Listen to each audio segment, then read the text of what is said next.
The rain hammered against the Gothic windows of Ravenshollow Castle as Lady Isabella Fairfax stood before the ornate mirror in what would soon become her bridal chamber. The reflection staring back at her showed a woman of 23 with auburn hair arranged in perfect curls, emerald eyes that held depths of intelligence most men preferred to ignore, and a composure that masked the turmoil raging within her heart. Today was her wedding day, though it felt more like a funeral for the life she had once imagined for herself. His Grace the Duke of Ravenshollow, Adrian Blackwood, was everything a woman should want in a husband according to society's standards: wealthy beyond measure, devastatingly handsome, and possessed of a title that commanded respect throughout England. What he was not was kind, gentle, or capable of love, at least not the kind of love that Isabella had dreamed of since childhood. Their marriage was a business arrangement, pure and simple.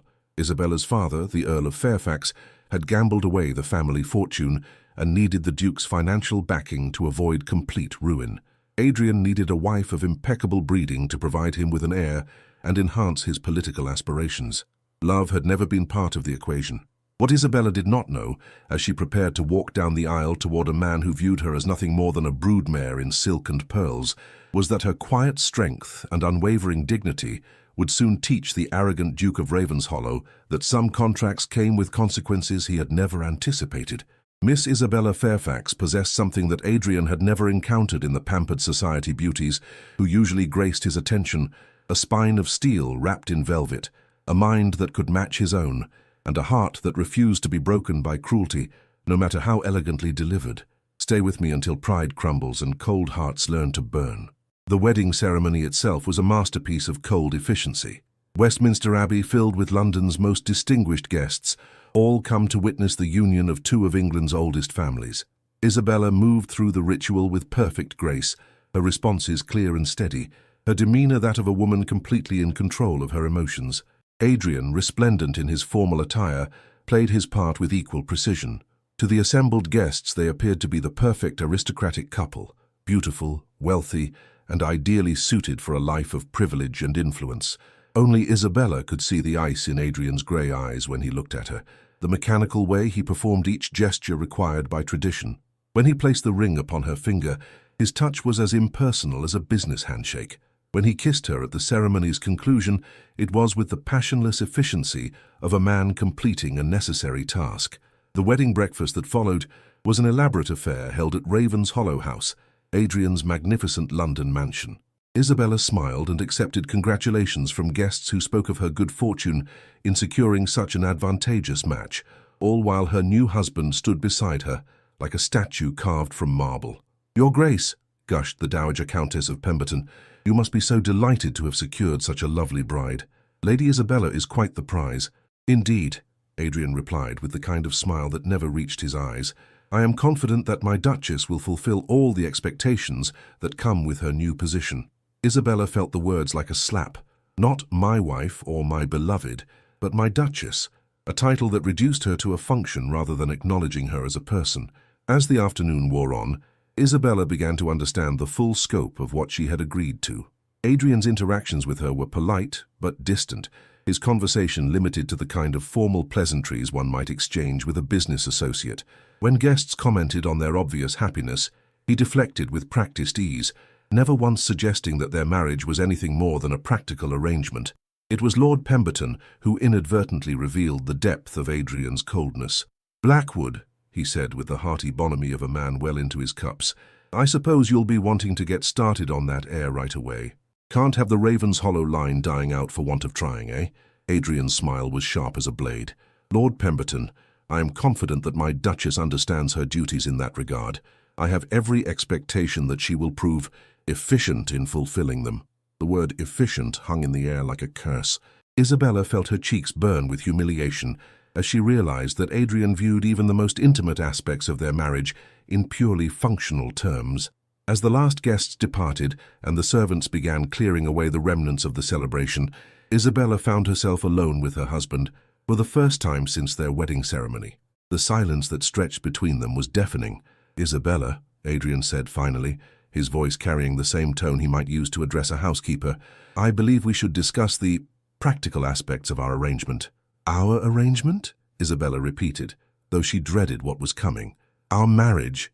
Adrian clarified with clinical precision. I want to ensure that we both understand the expectations and boundaries that will govern our relationship. Isabella felt something cold settle in her stomach. What sort of expectations? Adrian moved to the brandy decanter, pouring himself a generous measure, before turning to face her with the kind of detached professionalism that belonged in a boardroom, not a drawing room. You are now the Duchess of Ravenshollow, which comes with certain social obligations that I expect you to fulfill with appropriate dignity. You will manage the household staff, oversee our social calendar, and represent the family name at various charitable and social functions. I see, Isabella said quietly. And what of the personal aspects of our marriage? Adrian's expression grew even colder. The personal aspects are quite simple, Isabella. Your primary duty is to provide me with an heir, preferably a son, though I suppose a daughter would suffice initially. Once that obligation has been fulfilled, he paused, taking a sip of his brandy before delivering the blow that would haunt both of them for months to come. Once you have given me an heir, you may disappear from my life entirely. I will provide you with a generous allowance and a comfortable residence far from London. You may live as you choose, pursue whatever interests occupy your time, even take lovers if you are discreet about it. All I ask is that you spare me the tedium of pretending that our marriage is anything more than a business transaction. The words hit Isabella like physical blows. She had known their marriage was loveless, but she had not expected such brutal honesty about his intentions to discard her once she had served her biological purpose. I see, she said again, her voice steady despite the turmoil raging within her. And until this heir arrives, what are your expectations regarding our day-to-day interactions? We will maintain separate bedchambers, naturally. I will visit you when necessary for the purpose of conception, but otherwise I see no reason for us to spend time in each other's company beyond what social obligations require. Adrian's tone was matter-of-fact, as if he were discussing the weather rather than the most intimate aspects of their marriage. Isabella stood frozen for a moment, processing the magnitude of what he was proposing. He wanted her to be nothing more than a broodmare, available for breeding when convenient, invisible the rest of the time, and ultimately disposable once she had served her purpose. Adrian, she said quietly, do you truly believe that such an arrangement will produce the kind of marriage that reflects well on either of our families? I believe it will produce the kind of marriage that serves our mutual interests without the complications that arise from unrealistic expectations, Adrian replied coldly.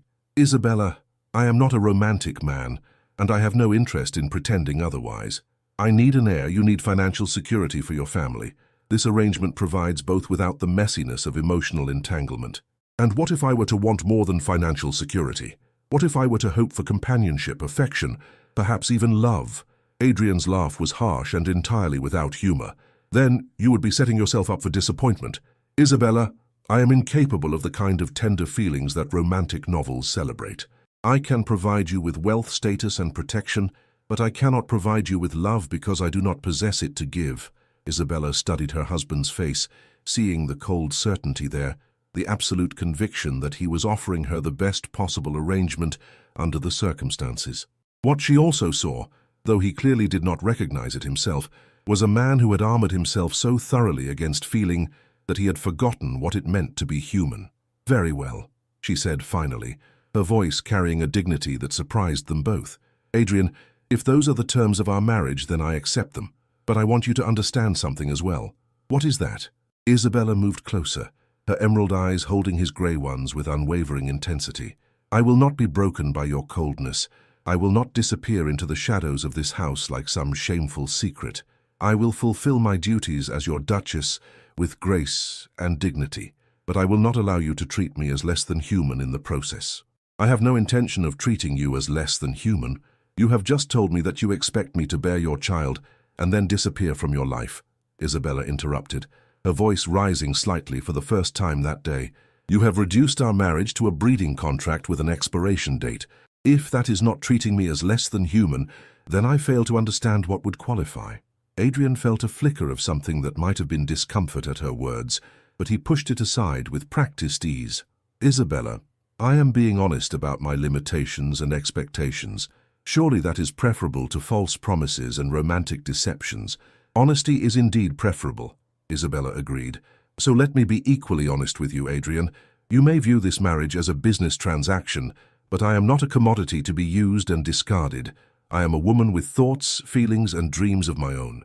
And while I will honor the terms of our agreement, I will not allow you to forget that fact. What exactly do you mean by that?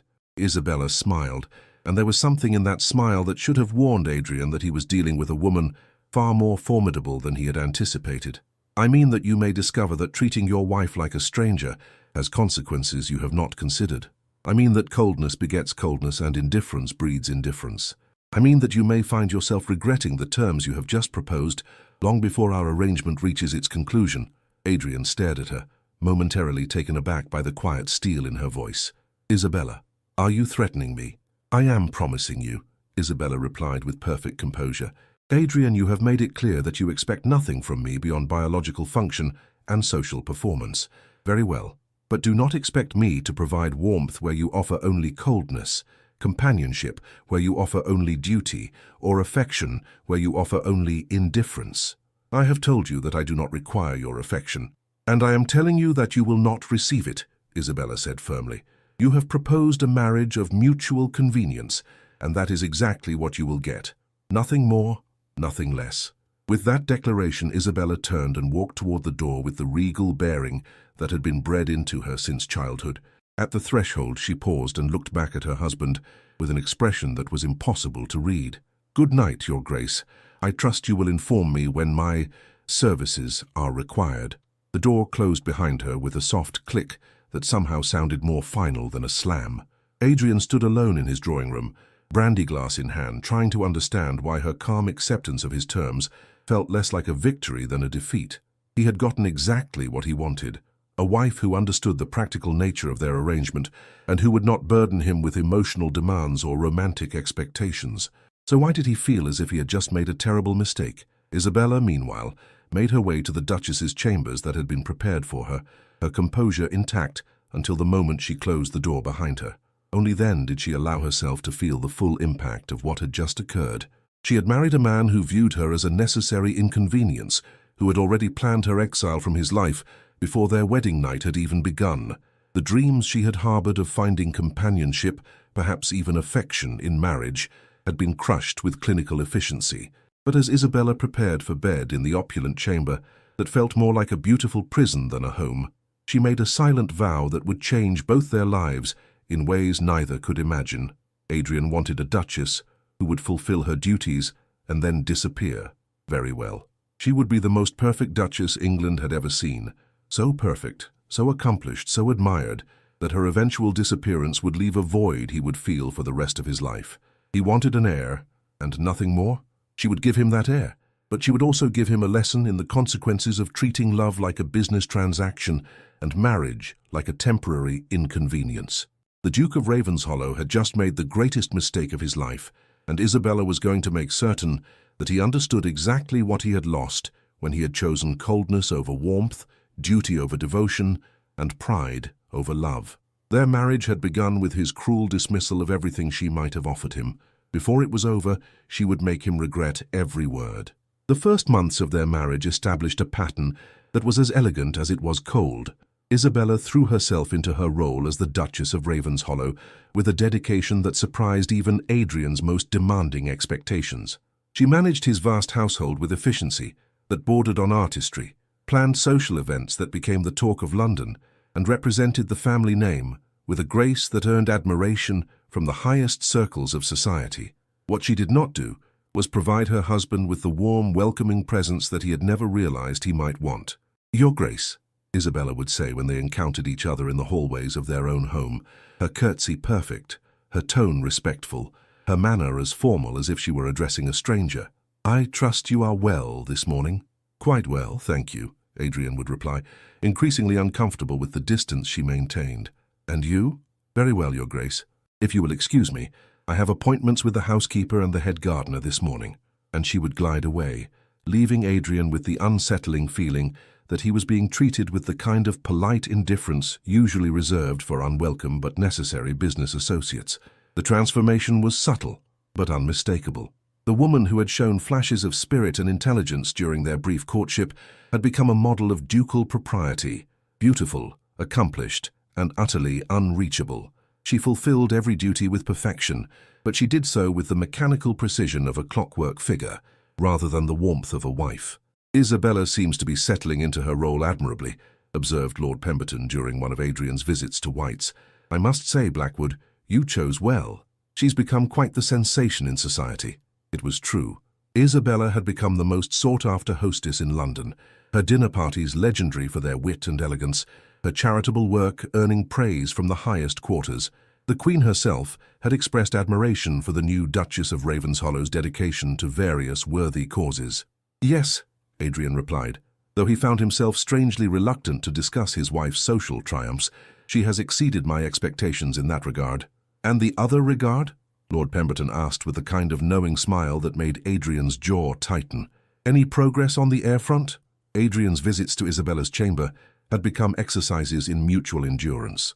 She received him with perfect courtesy, submitted to his attentions with dignified compliance, and bid him good night with the same formal politeness she might show to any guest. There was no warmth, no passion, no acknowledgement that what passed between them was anything more than a necessary biological function. "These things take time," Adrian said stiffly, unwilling to admit that his wife's cold compliance was beginning to affect his own ability to perform the duties he had once viewed as simple physical necessity. Of course," Lord Pemberton agreed, "though I must say if I had a wife who looked like yours, I'd be spending considerably more time at home." The comment irritated Adrian more than it should have. Isabella was indeed beautiful, more beautiful he was beginning to realize than he had initially appreciated, but her beauty had become like that of a marble statue, perfect, admirable, and utterly cold to the touch. It was Lady Pemberton who first voiced what others were beginning to notice. "Adrian, dear," she said during a dinner party at Ravenshollow House, "I hope you don't mind my saying so, but you and Isabella seem rather formal with each other. Is everything quite well?"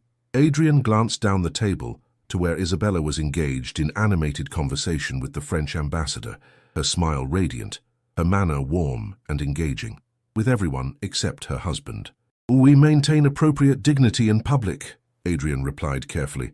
"Dignity, yes," Lady Pemberton mused, "but one might hope for some sign of affection between newlyweds. You treat each other with such perfect courtesy that one might think you were strangers rather than husband and wife." The observation stung because it was accurate. Adrian and Isabella had become strangers living in the same house, sharing a name and little else. She was unfailingly polite, impeccably proper, and completely unreachable. "Isabella understands the importance of maintaining proper decorum," Adrian said, though even to his own ears the words sounded hollow. "Proper decorum is all very well," Lady Pemberton replied, "but a marriage needs warmth to thrive, Adrian. Courtesy alone makes for a very cold household." That night, as Adrian made his way to Isabella's chamber for one of their scheduled encounters, Lady Pemberton's words echoed in his mind. The household had indeed grown cold, though he was only beginning to understand that the chill emanated not from Isabella's natural temperament, but from the terms he had imposed upon their marriage. "Good evening, Your Grace," Isabella said as he entered her chamber, her voice carrying the same tone she might use to greet the butler. "I trust you are well?" "Isabella," Adrian said, pausing in the doorway, "must you always address me so formally? We are married, after all." Isabella looked at him with genuine surprise. "Your Grace, you made it quite clear on our wedding night that our marriage was to be conducted on a purely business basis. I'm simply following the guidelines you established." "I did not establish guidelines about how you should address me in private." "Did you not?"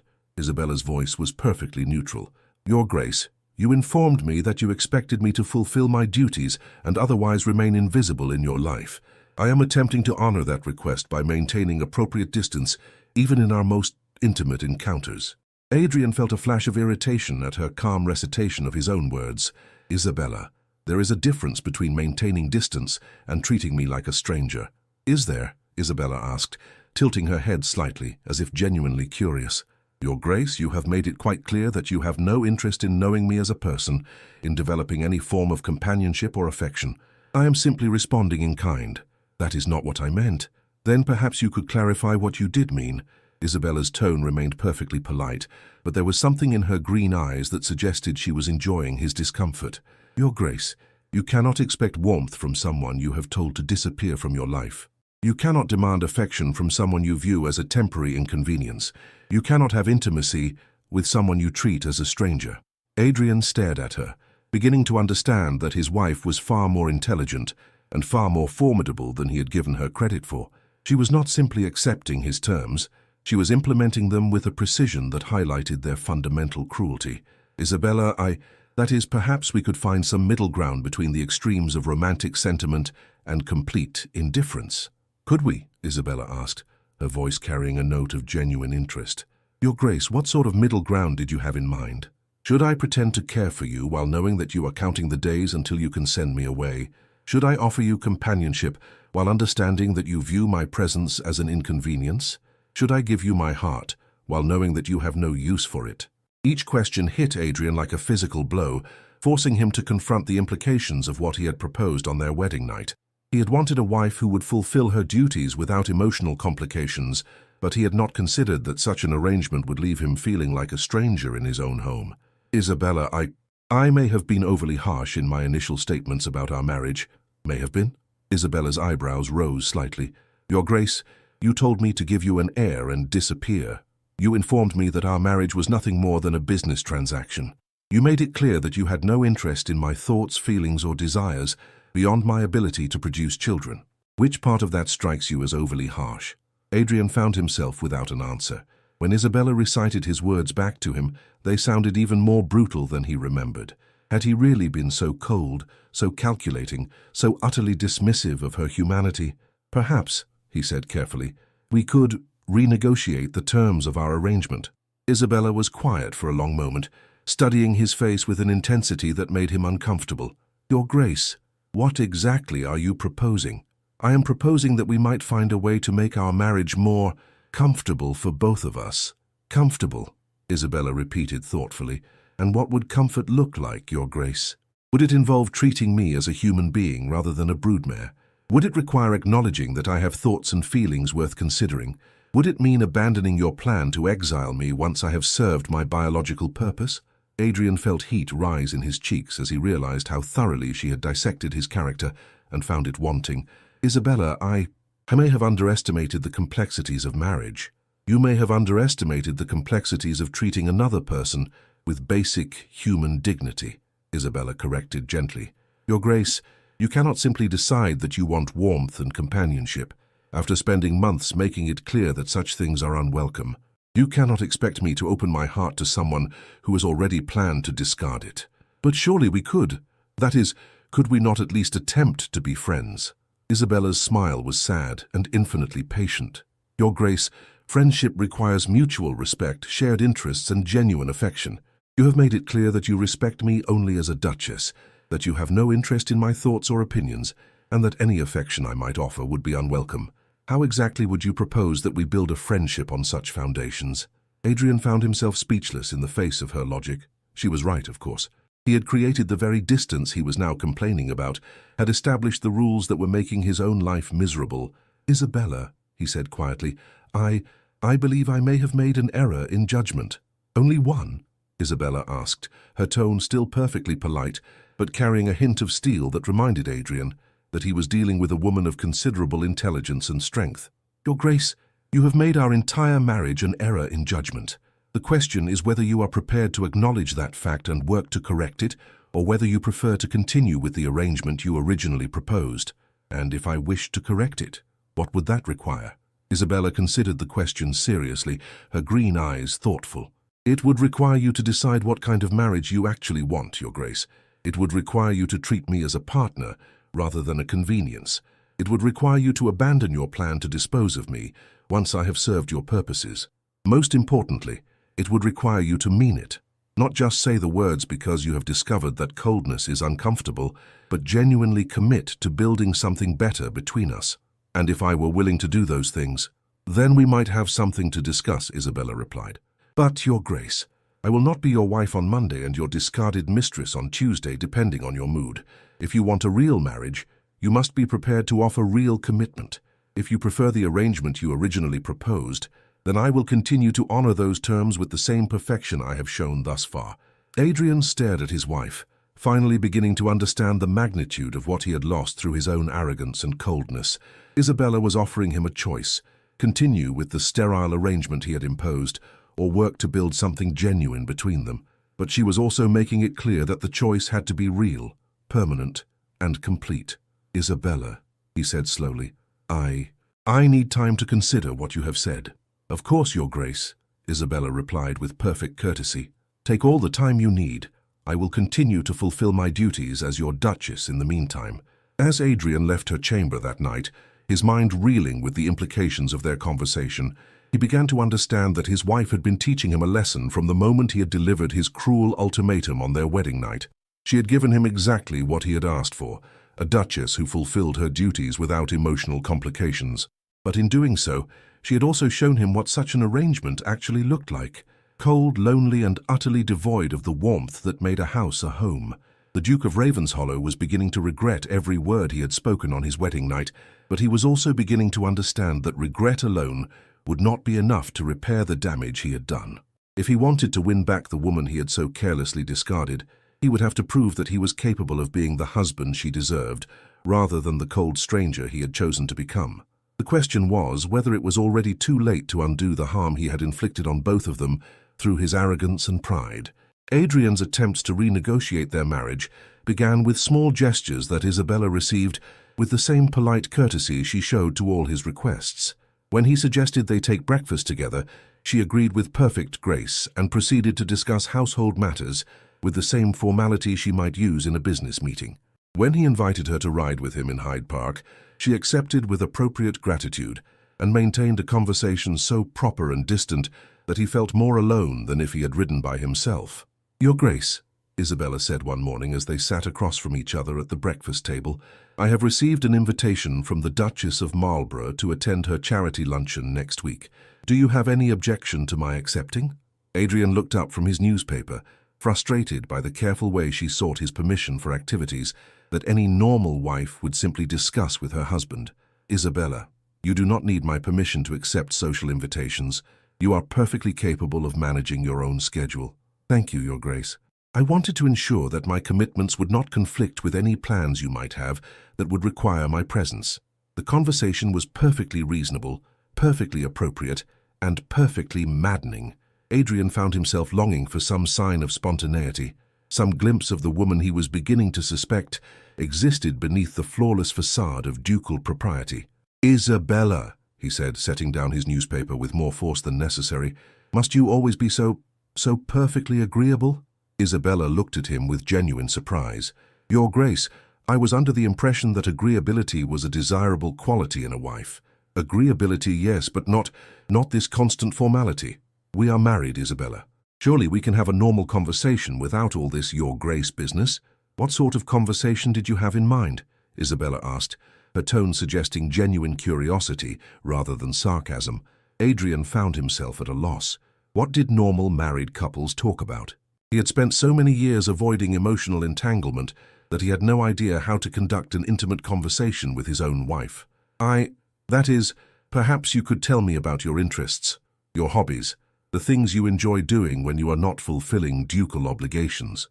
Isabella was quiet for a moment, as if considering whether to answer honestly. Your Grace, I enjoy reading, particularly works of philosophy and social commentary. I find great satisfaction in my charitable work, especially the school I have established for the children of our tenants. I love music and play the pianoforte when time permits. I have a passion for gardening and have been working with your head gardener to establish a medicinal herb garden that could benefit the local community.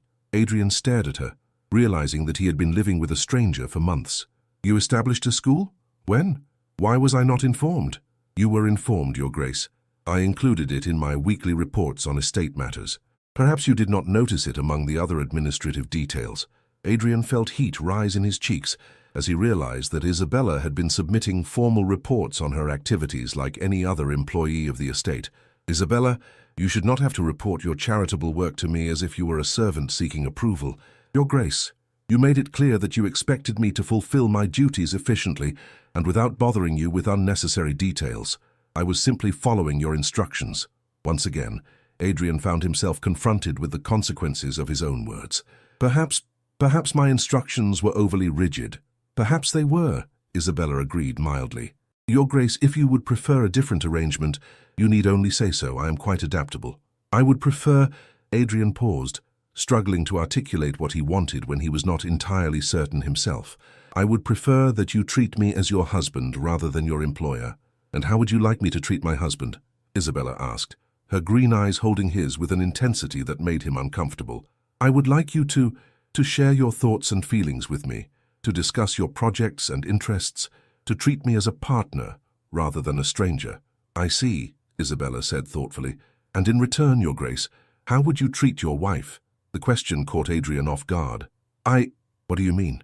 I mean that partnership requires reciprocity. If you want me to share my thoughts and feelings, you must be prepared to share yours. If you want me to treat you as more than a stranger, you must be willing to become more than a stranger. If you want me to open my heart to you, you must be prepared to offer yours in return. Adrian felt a flutter of panic at the thought of such vulnerability. Isabella, I'm not certain I am capable of the kind of emotional openness you describe. Then we have a problem, Isabella said gently. Your Grace, you cannot expect intimacy while offering only distance. You cannot demand warmth while providing only coldness. You cannot ask me to risk my heart while keeping yours safely locked away. But surely there must be some middle ground. There is, Isabella interrupted. It is called friendship. We could be friends, Your Grace, if you were willing to treat me with the respect and consideration you would show to any friend. But friendship, too, requires honesty, trust, and mutual regard. Adrian considered her words, beginning to understand that even the modest goal of friendship would require him to change in ways that made him deeply uncomfortable. What would you need from me to consider such a friendship possible? Isabella was quiet for a long moment, studying his face as if trying to determine whether his question was genuine. I would need you to abandon your plan to exile me once I have given you an heir. I would need you to treat my opinions and interests as worthy of your attention. I would need you to speak to me honestly about your own thoughts and concerns, rather than maintaining this facade of ducal perfection. Most importantly, I would need you to decide that you actually want my companionship, rather than simply finding our current arrangement inconvenient. And if I could provide those things, then we might discover that we have more in common than either of us realized, Isabella replied. But Your Grace, I will not settle for half measures or temporary changes of heart. If you want something different between us, it must be because you genuinely value what I could offer, not because you have grown tired of the coldness you created. That afternoon, Adrian found himself walking through the estate grounds with a new awareness of the changes Isabella had implemented during their marriage. The school she had mentioned was a charming stone building that hummed with the voices of children receiving an education that would have been impossible without her intervention. The medicinal garden was a masterpiece of both beauty and utility, providing herbs that the local physician used to treat ailments throughout the community. Your Grace, said Mrs. Henderson, the head housekeeper, when Adrian inquired about the Duchess's projects, Her Grace has been a blessing to this estate. The tenants adore her, the staff would do anything for her, and the improvements she has made will benefit generations to come. What sort of improvements? Well, there is the school, of course, and the herb garden. But she has also established a lending library, organized a system for providing medical care to families who cannot afford it, and created employment opportunities for women in the village through a needlework cooperative that sells their products in London. Adrian stared at the housekeeper in amazement. All of this in just a few months? Her Grace is remarkably energetic when it comes to helping others, Mrs. Henderson replied with obvious admiration. She spends most of her days working on these projects, Your Grace. I believe she finds great satisfaction in being useful. The word useful struck Adrian like a blow. Isabella had found ways to make herself useful to everyone on the estate, except her own husband, who had made it clear that her only value lay in her ability to produce children. That evening, Adrian made his way to Isabella's sitting room with a new understanding of the woman he had married. He found her at her writing desk working by lamplight on what appeared to be correspondence. Isabella, he said softly, not wanting to startle her. Might I join you for a moment? She looked up with surprise, then gestured to a chair near her desk. Of course, Your Grace. I was just finishing some letters to suppliers for the needlework cooperative. Mrs. Henderson told me about your various projects today, Adrian said, settling into the offered chair. I had no idea of the scope of what you have accomplished. I hope my activities meet with your approval, Isabella replied carefully. They exceed my approval, Adrian said honestly. Isabella, what you have done for this estate, for these people, it is remarkable. I am ashamed that I was not aware of the extent of your contributions. Isabella set down her pen and turned to face him fully. Your Grace, you made it clear that you had no interest in my activities beyond my social obligations. I did not think you would welcome detailed accounts of my charitable work. I was wrong, Adrian said, the words coming easier than he had expected. Isabella, I was wrong about many things. I have spent these past months watching you fulfill every duty with perfection, while maintaining a distance that I now realize I created through my own coldness and arrogance. Isabella's expression remained carefully neutral. Your Grace, are you saying that you regret the terms you established for our marriage? I am saying that I regret every word I spoke on our wedding night, Adrian replied with painful honesty. Isabella, I treated you abominably. I reduced our marriage to a business transaction and you to a commodity. I planned your exile before I had even bothered to discover who you were as a person. I was cruel, calculating, and utterly without consideration for your feelings or dignity. Isabella was quiet for a long moment, her green eyes searching his face for signs of sincerity. And what has changed your mind, Your Grace? Living with the consequences of my own words, Adrian admitted. Isabella, you gave me exactly what I asked for, a duchess who fulfilled her duties without emotional complications. But in doing so, you also showed me what such an arrangement actually looks like. Cold, lonely, and utterly devoid of the warmth that makes a marriage worth having. I see, Isabella said thoughtfully. So you wish to change our arrangement because you have discovered that coldness is uncomfortable. I wish to change our arrangement because I have discovered that I was a fool to reject what you might have offered me, Adrian corrected. Isabella, you are intelligent, compassionate, accomplished, and dedicated to using your position to help others. You are everything a man could want in a wife, and I was too arrogant and too afraid to recognize it. Afraid? Isabella's eyebrows rose slightly. Your Grace, what could you possibly have to fear from me? Adrian was quiet for a moment, struggling with an honesty that felt more dangerous than any physical threat he had ever faced. I was afraid of caring for you and having that caring rejected. I was afraid of opening my heart and discovering that you found it unworthy. I was afraid of becoming vulnerable to someone who might use that vulnerability against me. So you chose to reject me before I could reject you, Isabella said with sudden understanding. Yes, Adrian admitted. It seemed safer to maintain distance than to risk genuine intimacy. And now I realize that safety is a poor substitute for happiness, Adrian said quietly. Isabella, I know I have no right to ask this after the way I have treated you, but would you be willing to give me another chance? Not to renegotiate the terms of our arrangement, but to start over entirely. Isabella studied his face for a long moment, her expression unreadable. Your Grace, what exactly are you proposing? I am proposing that we court each other properly, Adrian said, the words coming from some deep well of honesty he had not known he possessed. I am proposing that we get to know each other as people, rather than as Duke and Duchess. I am proposing that we build something real between us, based on mutual respect and genuine affection rather than duty and convenience. And what of your plan to send me away once I have given you an heir? Abandoned, Adrian said without hesitation.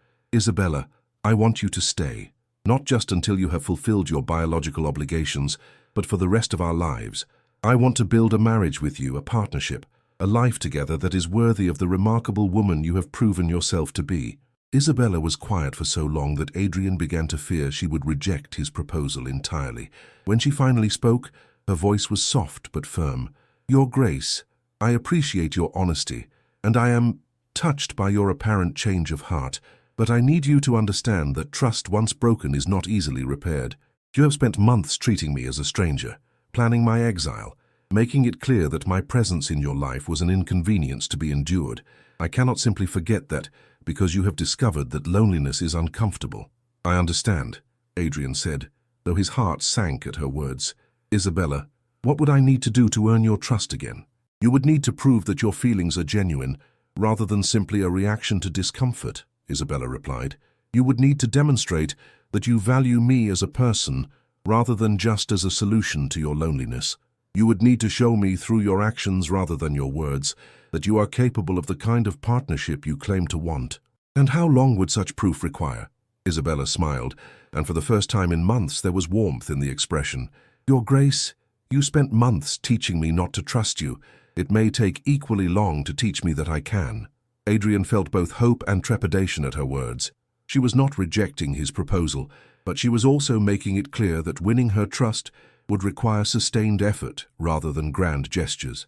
Isabella, he said quietly, I want you to know that I am prepared to spend however long it takes to prove myself worthy of your regard.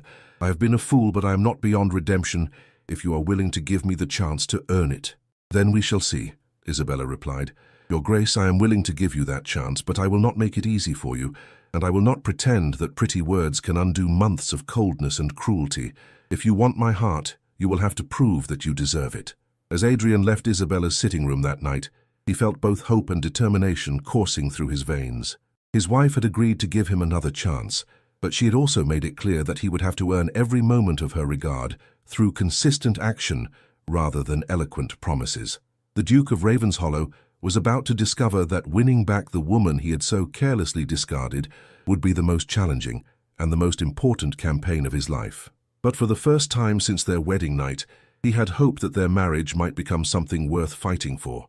The question was whether he had the courage and persistence to prove himself worthy of the remarkable woman he had been too proud and too frightened to appreciate when she had first offered him her heart. Adrian's campaign to win his wife's trust began with small, careful gestures that Isabella received with polite acknowledgement but little warmth. He started joining her for breakfast regularly, asking about her projects with genuine interest rather than perfunctory politeness. He began walking the estate grounds with her, learning about the improvements she had implemented and offering his support for her future plans.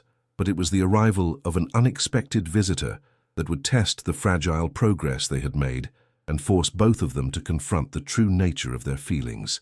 Lord Pemberton arrived at Ravenshollow Castle on a crisp November morning, accompanied by his nephew, Captain James Worthington, a war hero recently returned from the peninsula. Captain Worthington was everything that Adrian was not: warm, charming, and possessed of the kind of easy gallantry that made women feel cherished rather than merely tolerated. "Blackwood," Lord Pemberton said as they settled in the library with brandy and cigars, "I hope you don't mind my bringing James along. The boy has been rather at loose ends since his return from Spain, and I thought a visit to the country might do him good." "Of course not," Adrian replied, though he felt an immediate and irrational dislike for the handsome young captain who had spent the entire afternoon charming Isabella with stories of his military adventures. "Captain Worthington is welcome to stay as long as he likes." What Adrian did not expect was how quickly Captain Worthington would recognize the distance between the Duke and Duchess of Ravenshollow, or how skillfully he would position himself as the kind of attentive companion that Adrian had failed to be. "Your Grace," Captain Worthington said to Isabella during dinner that evening, "I understand that you have established a school for the local children. How admirable! It must be deeply satisfying to see such immediate results from your charitable efforts." "It is indeed," Isabella replied, her face lighting up with the kind of enthusiasm Adrian had rarely seen her display. "The children are so eager to learn, and their progress has exceeded all my expectations." "I should very much like to see this school if you would permit it," Captain Worthington said with obvious sincerity. "I have always believed that education is the key to improving the lives of the common people." Adrian watched this exchange with growing unease, noting how Isabella responded to the captain's genuine interest with a warmth that she had never shown her own husband. Captain Worthington asked intelligent questions about her projects, praised her accomplishments with obvious admiration, and treated her opinions as worthy of serious consideration. "Captain Worthington," Isabella said, "I would be delighted to show you the school tomorrow if you are truly interested." "I am indeed," the captain replied with a smile that made Adrian's jaw tighten. "Your Grace, it is rare to meet someone who uses their position to make such a meaningful difference in the world." After dinner, as the men retired to the library for port and cigars, Lord Pemberton made an observation that sent a chill through Adrian's veins. "Blackwood, I hope you don't mind my saying so, but your Duchess seems rather subdued. Is she quite well?" "Isabella is perfectly well," Adrian replied stiffly. Of course, it's just that she seems so formal with you, so distant. One might almost think you were strangers, rather than newlyweds." Captain Worthington, who had been listening to this exchange with obvious interest, chose that moment to speak. "Uncle, perhaps the Duke and Duchess prefer to maintain dignity in public. Not all couples feel the need to display their affection openly." "True enough," Lord Pemberton agreed. "Though I must say, James, you seem to bring out a different side of Her Grace tonight. She was positively animated when discussing her charitable work with you." "Her Grace is clearly a woman of remarkable intelligence and compassion," Captain Worthington said, his tone carefully neutral. "Any man would be fortunate to have such a wife." The words were perfectly proper, but something in the captain's tone made Adrian's blood run cold. He was beginning to understand that Captain Worthington had recognized what Adrian himself was only now learning to appreciate, that Isabella was a woman of extraordinary worth who was being wasted on a husband too proud and too foolish to value what he possessed. Over the following days, Adrian watched with growing alarm as Captain Worthington courted his wife with the kind of attentive gallantry that Adrian had never thought to offer. The captain accompanied Isabella on her visits to the school, praised her herb garden with knowledgeable enthusiasm, and engaged her in conversations about literature and philosophy that revealed the depth of her intellect. "Your Grace," Captain Worthington said one afternoon as they walked through the gardens together, "I hope you will not think me impertinent, but I must tell you how much I admire what you have accomplished here. To create such meaningful change in such a short time, it speaks to both your intelligence and your character." Adrian, who had been following at a discreet distance, felt his heart clench as he saw Isabella's face light up with pleasure at the compliment. "You are very kind, Captain Worthington," Isabella replied. "It is gratifying to work with someone who understands the importance of such projects." "Indeed," the captain agreed. "Your Grace, if I may be so bold, you seem to have found your true calling in this work. You have a gift for inspiring others and creating positive change." "Thank you," Isabella said softly. "It means a great deal to hear that from someone whose opinion I have come to value." The words hit Adrian like physical blows. His wife valued the opinion of a man she had known for less than a week more than she valued the opinion of her own husband. But then, Adrian realized with painful clarity, he had never given her reason to value his opinion, had never shown interest in her work, had never offered the kind of appreciation that Captain Worthington was providing so effortlessly. That evening, Adrian found himself in the uncomfortable position of watching another man charm his wife while he sat in sullen silence, unable to compete with the captain's easy warmth and genuine interest in Isabella's thoughts and feelings. "Your Grace," Captain Worthington said to Isabella as they sat in the drawing-room after dinner, "I wonder if you have read Mrs. Wollstonecraft's Vindication of the Rights of Woman? Your work with education suggests that you might find her arguments compelling." "I have indeed read it," Isabella replied with obvious enthusiasm. "Her arguments about the importance of education for women are quite revolutionary, though I believe she understates the challenges involved in implementing such changes." "An astute observation," Captain Worthington agreed. "What sort of challenges do you see as most significant?" Isabella leaned forward slightly, her green eyes bright with intellectual excitement. "The greatest challenge is overcoming the deeply ingrained belief that women's minds are inherently inferior to men's. Even when we provide education, society continues to limit how that education can be applied. A woman may learn to read and write, but she is still expected to confine her interests to domestic matters. And yet you have managed to transcend those limitations," Captain Worthington observed with obvious admiration. "Your work here proves that women can be effective leaders and innovators when given the opportunity." Adrian watched this exchange with a mixture of fascination and growing dread. He was witnessing his wife engage in exactly the kind of intellectual discourse he had never thought to offer her, displaying a depth of knowledge and passion that he had never bothered to discover. Captain Worthington was treating Isabella as an equal, valuing her opinions, encouraging her thoughts, everything that Adrian had failed to do. "Captain Worthington," Isabella said with a warmth that made Adrian's chest tighten, "it is so refreshing to discuss these ideas with someone who takes them seriously. I fear that most people view my charitable work as merely fashionable philanthropy, rather than genuine social reform." "Then most people are fools," Captain Worthington replied firmly. "Your Grace, what you have accomplished here represents exactly the kind of progressive thinking that England needs. You are not simply providing charity, you are creating systemic change that will benefit generations." Adrian felt sick as he realized that Captain Worthington understood and appreciated his wife in ways that he never had. The captain saw Isabella's true worth, recognized her intelligence, valued her contributions, all the things that Adrian had been too proud and too blind to acknowledge. After the guests retired for the evening, Adrian found himself alone in his study, staring into the fire and contemplating the magnitude of his failures as a husband. He had spent months pushing Isabella away, treating her with cold formality, planning her eventual exile from his life. Now, when he was finally beginning to understand what he had lost, another man was showing her the kind of appreciation and respect that she deserved. His brooding was interrupted by a soft knock on the door. "Enter," he called, expecting his valet. Instead, Isabella stepped into the room, her expression serious and her manner more formal than it had been during her animated conversations with Captain Worthington. "Your Grace," she said quietly, "I hope I am not disturbing you, but I felt we should speak privately about our guests." "What about our guests?" Adrian asked, though he suspected he knew what was coming. Isabella moved closer to the fireplace, her hands clasped before her in a gesture that suggested nervous tension.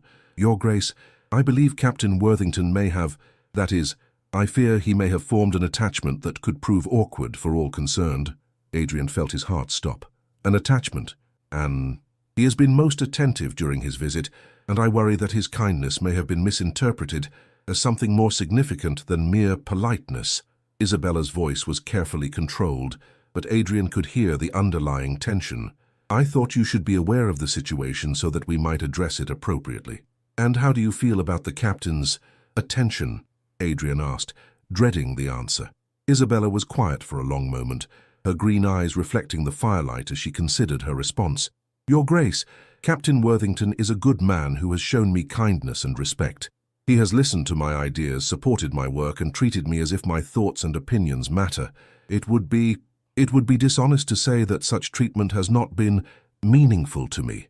The words hit Adrian like physical blows. His wife was telling him with painful honesty that another man's kindness had affected her in ways that her own husband's coldness never could. "Isabella," he said quietly, "are you saying that you have feelings for Captain Worthington?" "I'm saying that he has reminded me what it feels like to be valued as a person, rather than merely tolerated as a necessity," Isabella replied with devastating honesty. "Your Grace, for months you have treated me with polite indifference, making it clear that my presence in your life was an inconvenience to be endured. Captain Worthington has shown me in just a few days what it might be like to be genuinely appreciated." Adrian felt the ground shifting beneath his feet as he realized how close he was to losing his wife, not through death or scandal, but through his own failures as a husband. "Isabella, what are you telling me?" "What?" "I am telling you that I finally understand what I have been missing in our marriage," Isabella said, her voice growing stronger. "I am telling you that I deserve better than cold courtesy and calculated indifference. I am telling you that if you truly want to rebuild our relationship, you need to understand that you are not the only man in the world who might value what I have to offer." "Are you threatening to leave me for Captain Worthington?" Adrian asked, his voice tight with emotions he was struggling to control. "I am telling you that I will not spend the rest of my life settling for a marriage that makes me feel invisible and unwanted," Isabella replied firmly. "Your Grace, you have had months to show me that you could be the husband I needed. Captain Worthington has shown me in a matter of days what such a husband might look like." Adrian stared at his wife, finally understanding the full magnitude of what he stood to lose. Isabella was not just threatening to leave him, she was showing him that she had options, that other men could see her worth even if he had been too blind to recognize it. "What do you want from me, Isabella?" he asked quietly. "I want you to decide what kind of marriage you actually want," Isabella replied. "Not what is convenient, not what serves your immediate needs, but what you genuinely want for the rest of your life. Because, Your Grace, I will not continue to live as a stranger in my own home, married to a man who treats me as an obligation rather than a partner. And if I want a real marriage with you, then you will have to prove it," Isabella said simply. "Not with words, not with promises, but with actions that demonstrate your commitment. You will have to show me that you value me enough to fight for our marriage, rather than simply expecting me to accept whatever scraps of attention you choose to offer. What sort of proof would you require?" Isabella studied his face for a long moment, as if trying to determine whether his question was genuine. "I would require you to choose me, Your Grace, not just as the convenient solution to your need for an heir, but as the woman you want to spend your life with. I would require you to abandon your plan to exile me, and instead work to build something real between us. I would require you to treat me as Captain Worthington has treated me, with respect, interest, and genuine affection. And if I cannot provide those things, then I will find someone who can," Isabella said with quiet dignity. "Your Grace, I am 23 years old. I am intelligent, accomplished, and capable of inspiring genuine affection in men who are willing to see my worth. I will not waste the rest of my life on a husband who cannot appreciate what he has." The threat was delivered with such calm certainty that Adrian felt a chill of genuine fear. Isabella was not making empty threats or engaging in emotional manipulation. She was simply stating facts. She had options. She deserved better than what he had given her, and she was prepared to pursue those options if he could not rise to meet her needs. "Isabella," he said, his voice rough with emotion, I cannot bear the thought of losing you." "Then do not lose me," Isabella replied simply. "Your Grace, the choice is entirely yours. You can continue treating our marriage as a business arrangement and risk losing me to someone who values what you have taken for granted. Or you can fight for our marriage with the same determination you would bring to any other campaign you considered important." "What about Captain Worthington? What about him?" Isabella asked, though there was something in her tone that suggested the question was significant. Do you intend to encourage his attentions?" Isabella was quiet for a moment, her expression thoughtful.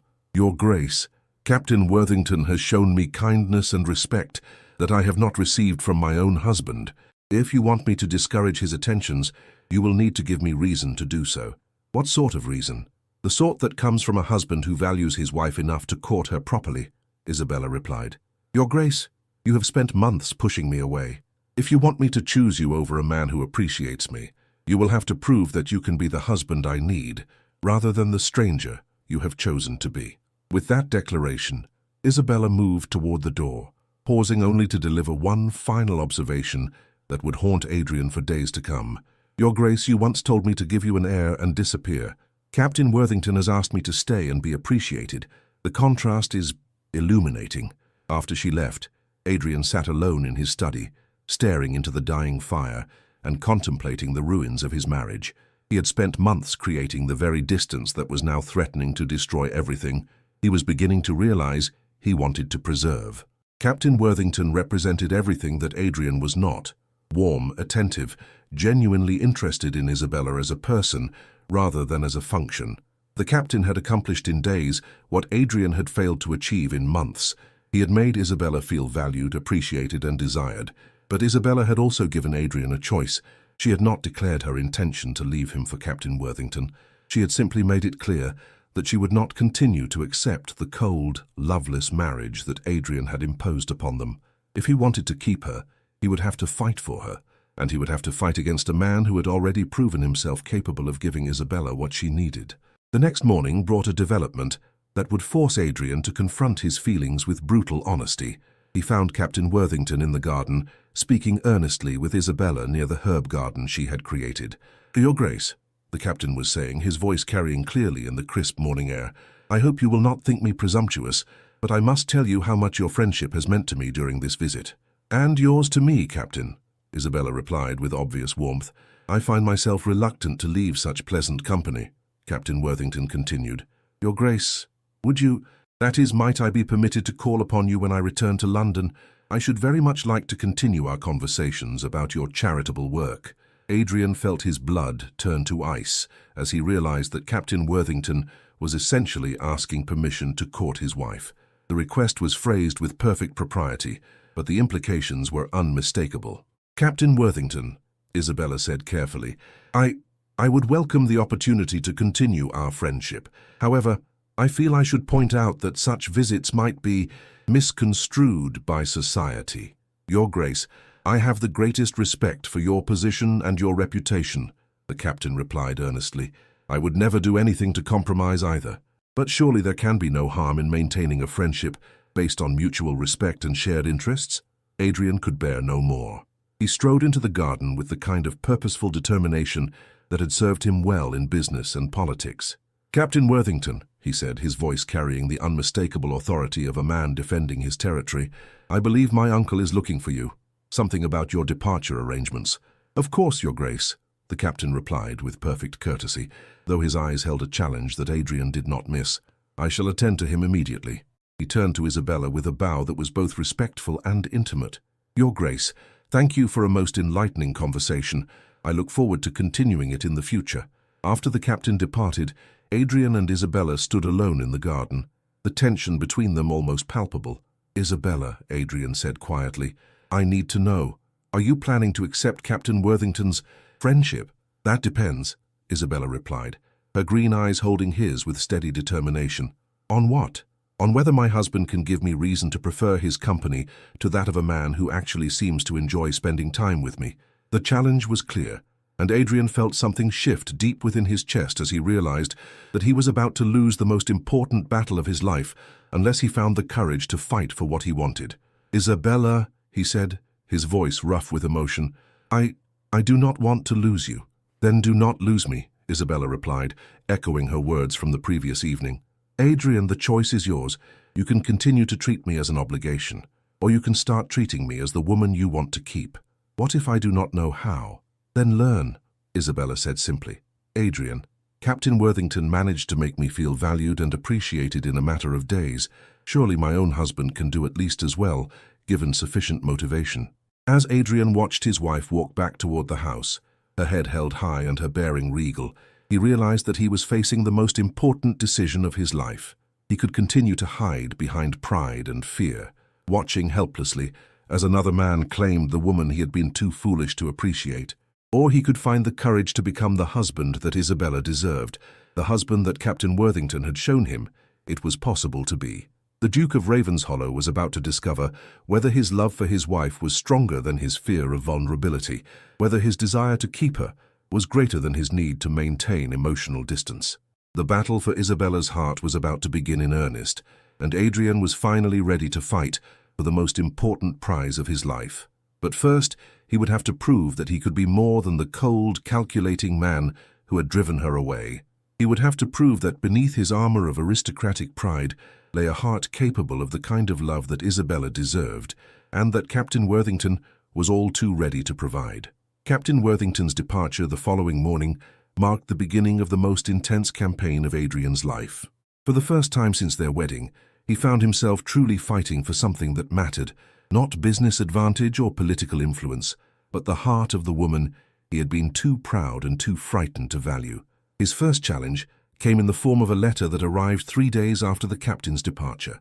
Isabella received it at breakfast, and Adrian watched her face transform as she read the elegant script. "Good news?" he asked, though the warmth in her expression already provided the answer. "Captain Worthington has written to thank us for our hospitality," Isabella replied, her voice carefully neutral. "He has also included some books he thought I might find interesting, given our discussions about social reform." Adrian felt a stab of jealousy at the thoughtfulness of the gesture. How considerate of him. "Indeed," Isabella agreed, setting the letter aside with obvious care. "He has also mentioned that he will be in London for the remainder of the season and hopes to call upon us when we return to town." The prospect of Captain Worthington's continued presence in their lives galvanized Adrian into action. If he was going to win back his wife's affections, he would have to prove himself superior to a man who had already demonstrated his ability to appreciate Isabella's worth. "Isabella," Adrian said, setting down his newspaper with decision, "I have been thinking about your various projects here at Ravenshollow. I should very much like to become more involved in supporting your work." Isabella looked at him with surprise. "Your Grace, that is unexpected. What sort of involvement did you have in mind?" "I should like to visit the school you have established to see firsthand what you have accomplished. I should like to understand your plans for expanding the educational opportunities available to our tenants' children. And I should like to discuss how we might use our resources more effectively to support your charitable initiatives." Isabella studied his face carefully, as if trying to determine whether his interest was genuine or merely a reaction to Captain Worthington's attentions. "Your Grace, I would welcome your involvement, but I want to be certain that your interest stems from genuine commitment rather than other motivations." "What other motivations might those be?" Adrian asked, though he suspected she had seen through his strategy. "The motivation that comes from not wanting to be shown up by a charming war hero who has demonstrated a genuine interest in my work," Isabella replied with devastating honesty. Adrian felt heat rise in his cheeks at her accurate assessment. "Isabella, that is, perhaps Captain Worthington's visit did serve to remind me of things I had overlooked, but my interest in your work is genuine regardless of what prompted it." "Then prove it," Isabella said simply. "Your Grace, do not simply tell me that you want to be involved. Show me. Learn about what I have been doing, understand why it matters, and demonstrate that your commitment extends beyond a desire to compete with another man." Over the following weeks, Adrian threw himself into understanding his wife's work with the same intensity he had once devoted to business ventures. He visited the school, speaking with the children and their teacher about the curriculum Isabella had developed. He walked through the village, observing the improvements she had implemented and listening to the tenants' praise for their Duchess. "Your Grace," said Mrs. Thompson, whose daughter was among Isabella's star pupils, "Her Grace has been a blessing to this community. My little Mary can read and write now, thanks to the school. She even helps me with my letters when the steward comes around." Adrian felt a mixture of pride and shame as he listened to such testimonials. Pride in his wife's accomplishments, shame that he had been ignorant of them for so long. "Mrs. Thompson," he said carefully, "what other improvements would benefit the community? What needs are not being met by the current programs?" The question opened a floodgate of suggestions and requests that gave Adrian a new understanding of the scope of Isabella's vision. She was not simply providing charity. She was working to create systematic change that would improve lives for generations to come. That evening, Adrian found Isabella in her sitting room, working on correspondence related to her various projects. "Isabella," he said, settling into the chair beside her desk, "I spent the day visiting with our tenants, learning about the impact of your work." "And what did you discover?" Isabella asked, setting down her pen to give him her full attention. "I discovered that I have been married to a remarkable woman whose accomplishments far exceed anything I have achieved in my own sphere," Adrian said with painful honesty. "Isabella, what you have created here, it is extraordinary. You have improved more lives in a few months than I have in years of managing this estate." Isabella's expression softened slightly at his obvious sincerity. "Your Grace, I appreciate your saying so. It means a great deal to have your recognition." "It means a great deal to me to finally understand what I have been too blind to see," Adrian replied. "Isabella, I want to do more than simply recognize your work. I want to support it, expand it, help you achieve even greater impact." "What did you have in mind?" Adrian had spent considerable time preparing for this conversation, developing plans that would demonstrate his commitment to Isabella's vision. "I want to establish an endowment that will ensure the permanent funding of your school and allow for its expansion to serve neighboring communities. I want to create a medical clinic that will provide professional health care to our tenants and their families.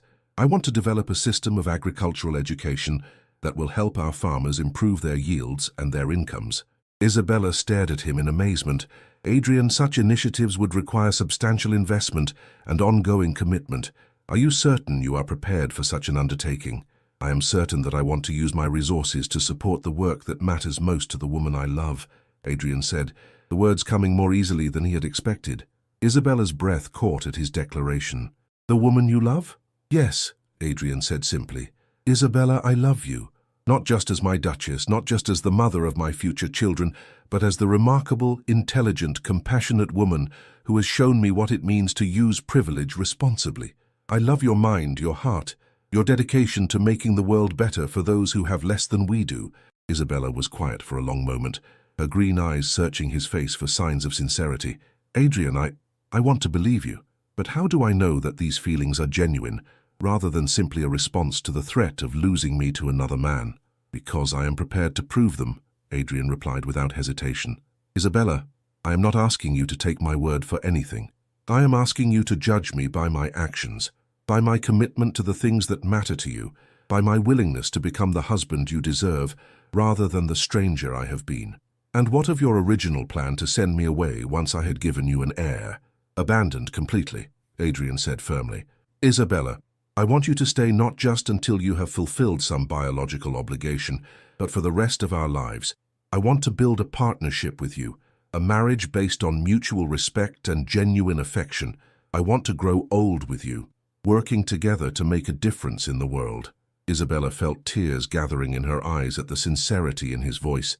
"Adrian, I have wanted to hear those words for so long, but I am afraid to trust them, afraid to believe that you have truly changed." "Then do not trust my words," Adrian said, reaching out to take her hands in his. "Trust my actions. Give me the chance to prove that I can be the husband you need, the partner you deserve, the man worthy of your love."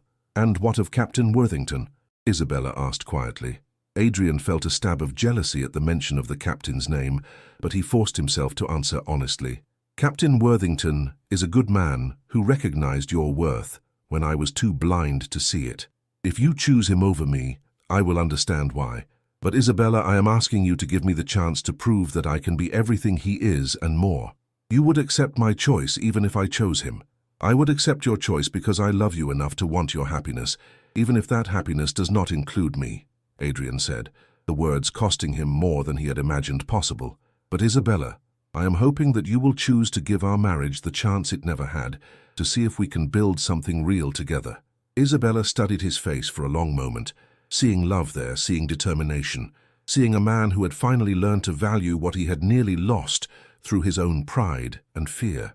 Adrian, she said softly, I want to believe that we can have the marriage I once dreamed of, but I need time to trust that your feelings are genuine, that your commitment will last beyond the immediate threat of losing me. How much time? Adrian asked, though he was prepared to wait as long as necessary. I do not know, Isabella admitted.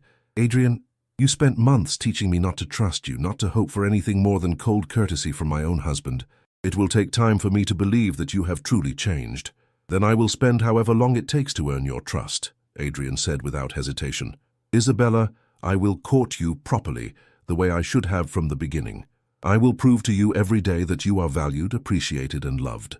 And Captain Worthington will find that he is competing with a man who has finally learned to fight for what matters most, Adrian replied with quiet determination. Over the following weeks, Adrian embarked on the most important campaign of his life. He courted his wife with the same intensity he had once devoted to business, but with a tenderness and consideration that surprised them both. He brought her flowers from their own gardens, accompanied her on visits to the school and clinic, and spent hours listening to her ideas and dreams for the future. Most importantly, he began implementing the changes he had promised, establishing the endowment for the school, breaking ground for the medical clinic, and creating the agricultural education program that would benefit their tenants for generations to come. Adrian, Isabella said one evening as they walked through the gardens together, I can see that you are making genuine efforts to change, to become the husband I need. But I must ask you something, and I need you to answer honestly. Anything, Adrian replied. If Captain Worthington had never visited, if there had been no threat to our marriage, would you have made these changes? Would you have recognized my worth without the fear of losing me to another man? Adrian was quiet for a long moment, considering the question with the honesty it deserved. I do not know, he admitted finally. Isabella, I would like to believe that I would have eventually recognized what I was missing, but I cannot be certain.